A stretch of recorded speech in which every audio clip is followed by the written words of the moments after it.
जय देवभूमि उत्तराखंड। प्यारे विद्यार्थियों, जैसा कि हमने अपने उत्तराखंड में अभी तक हमने नई तंत्र पूरा कर लिया है, रिवर सिस्टम अपने कंप्लीट कर लिया है। तो सभी विद्यार्थियों ने मुझे कहा कि सर रिवर सिस्टम हमारा ख़त्म हो गया है, और मुझे उम्मीद है सभी विद्यार्थियों की आपको अच्छे से समझ भी आया होगा रिवर सिस्टम।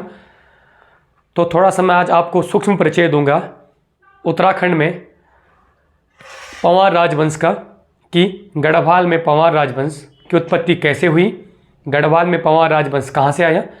प्यारे विद्यार्थियों, देखिए एग्ज़ाम आपके निकट है। 18 तारीख को पुलिस का पेपर है, 8 जनवरी को पटवारी का है, इसके बाद और भी फॉर्म आने वाले, नए नए फॉर्म। तो आप निरंतर तैयारी में बने रहें, तैयारी बिल्कुल ना छोड़ें, क्योंकि जब आप लगे रहेंगे तो एक ना एक दिन आपको ज़रूर होगा। तो सूक्ष्म परिचय क्या देना है इसमें, अगर जिस विद्यार्थी ने गढ़वाल का पंवार राजवंश नहीं पढ़ा, मैं आज सूक्ष्म परिचय दूंगा। और ये जो आपकी यूट्यूब में सीरीज़ चलेगी, इसके 2-3 पार्ट्स आएंगे, ठीक है। और 2-3 पार्ट्स में आपका क्लियर हो जाएगा कि गढ़वाल का पंवार राजवंश कहाँ से आया, कौन कौन से राजा हुए, ठीक है, कैसे शासन किया यहाँ पर गढ़वाल में। तो हम उसकी पूरी बात करेंगे डिटेल में, ठीक है। तो ज़्यादा ज़्यादा 2-3 पार्ट्स आएंगे वीडियो के, आप वीडियो ज़रूर देखें, स्किप ना करें। जो भी मेरे यूट्यूब चैनल में नए जुड़ते हैं वो मेरे यूट्यूब चैनल को लाइक भी करें, सब्सक्राइब भी करें, ताकि आपको अपडेट्स मिलते रहें, ठीक। आपको इससे फ़ायदा होगा, नुकसान कभी नहीं होगा, क्योंकि वही विद्यार्थी यूट्यूब चैनल को लाइक सब्सक्राइब वही करता है जो कंपटीटर है वर्तमान में, ठीक है। और लोग तो देख के चले जाते हैं, लेकिन जिसको वास्तविक रूप से आवश्यकता होती है पढ़ने की, आवश्यक रूप से मैटर की आवश्यकता होती है, वही विद्यार्थी ये सब करता है, ठीक है। तो आइए देखते हैं थोड़ा सा सूक्ष्म परिचय आज गढ़वाल में पंवार राजवंश का।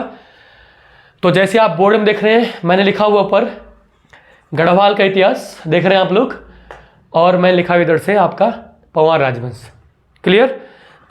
अब सबसे पहले किसी भी इतिहास को जानने के स्रोत होते हैं।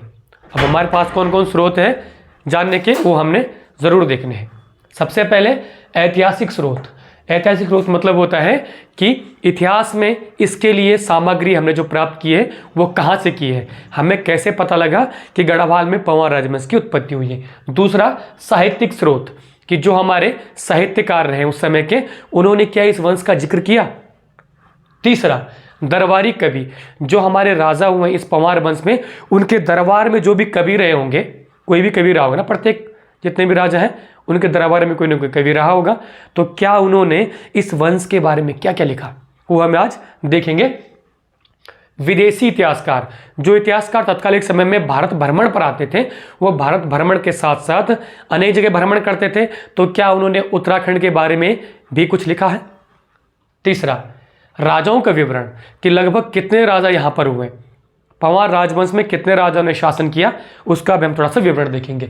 और लास्ट में आता है अभिलेखित स्रोत, जो इतिहास का सबसे महत्वपूर्ण पार्ट है कि उसके अभिलेख प्राप्त हुए, ठीक है। सबसे महत्वपूर्ण यही माना जाता है कि हमें इसके जो वर्तमान में, अब जब हमने उत्तराखंड बना उसके बाद अभिलेख कहाँ कहाँ से प्राप्त हुए, तो ये भी एक महत्वपूर्ण स्रोत है। तो आइए प्यारे विद्यार्थियों, शुरुआत करते हैं सबसे पहले ऐतिहासिक स्रोत की। तो ऐतिहासिक स्रोत में बेटा सबसे पहले क्या था, गुर्जर देश था। गुर्जर देश जिसको हम कहते थे संयुक्त प्रांत, और संयुक्त प्रांत में 4 प्रदेश आते थे उस समय, तत्कालिक समय में 4 प्रदेश थे। नंबर 1 था राजस्थान, नंबर 2 था गुजरात, नंबर 3 था मध्य प्रदेश, और नंबर 4 था छत्तीसगढ़। इन 4 जो प्रांत है संयुक्त प्रांत कहते थे, इस प्रांतों को कहते थे गुर्जर देश, ठीक। और इन 4 प्रांतों में 4 जातियां पाई जाती थी। 4 प्रांतों में 4 जातियां थी। नंबर 1 जाति थी सोलंकी, दूसरी थी आपकी चौहान, तीसरी थी प्रतिहार, और चौथी थी पंवार। अब आपने देखा होगा कि गढ़वाल में पंवार वंश ने ही जन्म क्यों लिया, कोई और वंश क्यों नहीं हुआ। आपका क्वेश्चन होना चाहिए कि पंवार वंशी नाम क्यों पड़ा और क्यों नहीं पड़ा। इसके पीछे मैं आपको सूक्ष्म कहानी बता दे रहा हूँ।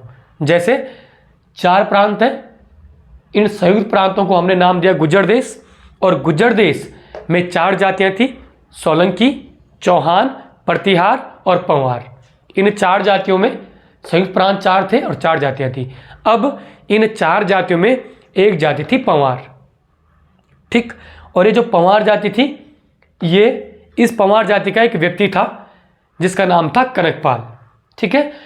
और ये कनकपाल आया था गुजरात के धारानगरी से। कहाँ से आया था? गुजरात के धारानगरी से। यहाँ से आया और किस लिए आया था? तीर्थ यात्रा करने। उत्तराखंड भ्रमण कोई उद्देश्य नहीं था उसका, कोई लूट मार नहीं था उद्देश्य, सिर्फ और सिर्फ तीर्थ यात्रा। क्योंकि प्यारे विद्यार्थियों, उत्तराखंड में हमारे पास क्या है? 4 धाम है, गंगोत्री, यमुनोत्री, बद्री और केदार। ठीक है, तो इस व्यक्ति का नाम था कनकपाल। यह सिर्फ आया था तीर्थ यात्रा में घूमने यहाँ पर। ठीक है, जब यहाँ पर घूमने आया, इस पॉइंट को यहीं तक रहने देना क्योंकि अभी आगे इसके बारे में पढ़ेंगे। ये व्यक्ति घूमने आ रहा है उत्तराखंड में। ठीक, एक मत आपका ऐतिहासिक मत मैंने आपको ये बताया। दूसरा, साहित्यिक स्रोत। तत्कालिक समय में जो पंवार वंश के जो शासनकाल था, उस शासनकाल में साहित्यिक स्रोत जो हमने रचनाएं लिखी गई है, नंबर 1 रामायण प्रदीप, नंबर 2 मानवोदय काव्य और नंबर 3 गढ़ राजवंश महाकाव्य। ठीक, अब दरबारी कवि जो थे इन्होंने इनकी रचना की। तो रामायण प्रदीप है आपकी मेधाकर शर्मा की, मानवोदय काव्य आपकी भरत कवि की और गढ़ राजवंश महाकाव्य आपकी मोलाराम की। क्लियर? तो ये कहीं ना कहीं इस वंश का, गढ़वाल के पंवार वंश का प्रमाण देते हैं। क्लियर? अब दूसरा हमारे पास है विदेशी इतिहासकार। तत्कालिक समय में जो विदेशी इतिहासकार थे जो भ्रमण पे आए थे, भारत भ्रमण पे, वो थे हमारे पास टॉलमी और अलबरूनी। अलबरूनी एकमात्र ऐसा, आपको पता है, ऐसा मुसलमान था जिसका वास्तविक नाम था अबू रिहान। इसको रामायण हो, महाभारत हो, वेद हो, पुराण हो, सब कंठस्थ याद थे इस बंदे को।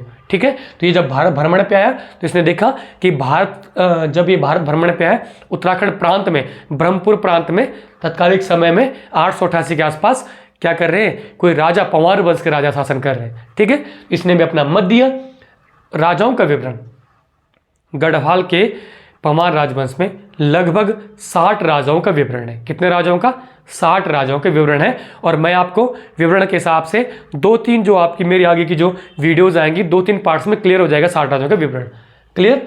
अभिलेखित स्रोत कि हमें अभिलेख प्राप्त कहाँ से हुए हैं, जैसे देवप्रयाग का रघुनाथ मंदिर। सबसे महत्वपूर्ण जितने भी स्रोत यहीं से पेपर में पूछता है कि देवप्रयाग का रघुनाथ मंदिर जो आपका श्रीनगर पौड़ी में है, यहाँ से आपके अभिलेख प्राप्त हुए थे गढ़वाल के पंवार राजाओं के। क्लियर? तो अब मैंने आपको बता दिया था कि ये जो व्यक्ति है कनकपाल, यही व्यक्ति आया था धारानगरी गुजरात से। तो आप समझ गए, संयुक्त प्रांत, धारानगरी गुजरात, व्यक्ति कनकपाल। अब जब एक कनकपाल आया तो कहाँ आया, थोड़ा उसका इतिहास जानते हैं। ये तो आया उत्तराखंड में। अब तत्कालिक समय में उत्तराखंड की परिस्थिति क्या थी वो हम देखेंगे। तत्कालिक समय में बेटा उत्तराखंड की परिस्थिति थी चांदपुर गढ़ नामक, क्योंकि पहले आपको पता है कि गढ़वाल 52 गढ़ों में विभक्त था। उन 52 गढ़ों में से एक गढ़ था चांदपुर गढ़, और इस चांदपुर गढ़ में चल रही थी तत्कालिक समय में, स्टार्टिंग से पीढ़ियां चल रही थी, यानी कि यहाँ पर इस गढ़ में राजा राज कर रहे थे। तो पहली पीढ़ी के राजा थे राजपाल, लगभग 666 ईस्वी से शासन कर रहे थे, 666। उसके बाद दूसरी पीढ़ी में राजा बने आपके अनंगपाल। कौन बने? अनंगपाल राजा बने। तीसरी पीढ़ी के राजा बने पृथ्वीपाल। ठीक, ये 3 पीढ़ी जब गुजर गई तो लगभग 888 ईस्वी के आसपास एक व्यक्ति चौथी पीढ़ी का चांदपुरगढ़ का राजा बनता है, और उस व्यक्ति का नाम है भानु प्रताप। यानी कि अब चांदपुरगढ़ चमोली का वास्तविक संस्थापक कौन बन गया? भानु प्रताप। ठीक है, अब भानु प्रताप चमोली चांदपुरगढ़ का वास्तविक संस्थापक है। यानी कि तत्कालिक समय में उत्तराखंड में, यानी कि आपके गढ़वाल में शासन कौन कर रहा है? भानु प्रताप शासन कर रहा है। ठीक, अब ये कनकपाल जो व्यक्ति है ना, जो आपके धारानगरी गुजरात से तीर्थ यात्रा के लिए आया था, वो किसके दरबार में आएगा? भानु प्रताप के दरबार में। एक जाहिर सी बात है। अब ये भानु प्रताप को चांदपुरगढ़ का वास्तविक संस्थापक माना जाता है, ना कि पंवार वंश का। कई बच्चों को डाउट होता है, सर कि भानु प्रताप पंवार वंश का वास्तविक संस्थापक है। कईयों ने मेरे को कई बार क्लास में पूछा है। ठीक है, तो प्यारे विद्यार्थियों, वीडियो में थोड़ा सा बनने में विलम्ब होता है क्योंकि मैं दिन भर बिजी रहता हूँ इंस्टीट्यूट में। तो जब जब मुझे टाइम लगता है मैं तुम्हारे लिए अच्छा मैटर करके आपको यूनिक पार्ट्स में आपको वीडियोस दूंगा। ठीक है, तो जो ये चांदपुरगढ़ का वास्तविक संस्थापक कौन बन गया? भानु प्रताप। अब भानु प्रताप के दरबार में आगमन होना ही कनकपाल का, क्योंकि वो तो तीर्थ यात्रा करने के लिए आ रहा है। अब आगमन हुआ कनकपाल का, तो ध्यान देना, जब कनकपाल भानु प्रताप के दरबार में आया तो भानु प्रताप और कनकपाल की आपस में मुलाकात हुई। भानु प्रताप ने कनकपाल से जो भी पूछा। अब भानु प्रताप कनकपाल की बातों से प्रभावित हो गया। जब प्रभावित हो गया तो अपनी द्वितीय पुत्री जिसका नाम था सुचित्र वीणा, और सुचित्र वीणा का विवाह कनकपाल से कर डालने की ठान ली। ठीक है, द्वितीय पुत्री का नाम था सुचित्र वीणा। अब कनकपाल की शादी जब यहाँ गढ़वाल में भानु प्रताप की द्वितीय पुत्री सुचित्र वीणा से होती है, तब कनकपाल की जब शादी होती है, जब बारात आती है धानेर गुजरात से, तो इतिहासकार मानते हैं कि इसी समय आपके गढ़वाल में जितनी आप जाति सुनते हैं ना, रावत सुनते हैं, नेगी सुनते हैं, विष्ट सुनते हैं, ठीक है, कई जो जातियां हैं ये सब कनकपाल की बारात में यहाँ आए थे और यहाँ से वापस नहीं गए और यहीं रहे। तब से इन जातियों का यहाँ पर क्या माना जाता है, आधिपत्य माना जाता है जातियों का। क्लियर है? तो ये आपका 888 में, अब कनकपाल ने 888 में यहाँ पर गढ़वाल में पंवार राजवंश की नींव डाल ली। अब यानी कि चांदपुरगढ़ का वास्तविक संस्थापक कौन था? भानु प्रताप। क्लियर हो गया आपका? और पंवार वंश का वास्तविक संस्थापक पूछेगा तो कनकपाल। ठीक है, कनकपाल ही बताना। कईयों का मत इसमें, कई लोग बोलते हैं सर कनकपाल वास्तविक संस्थापक है, ठीक है, या भगवान पाल है, कई लोग बोलते हैं, लेकिन वास्तविक संस्थापक कनकपाल ही रहेगा और यही वास्तविक संस्थापक था। क्लियर है?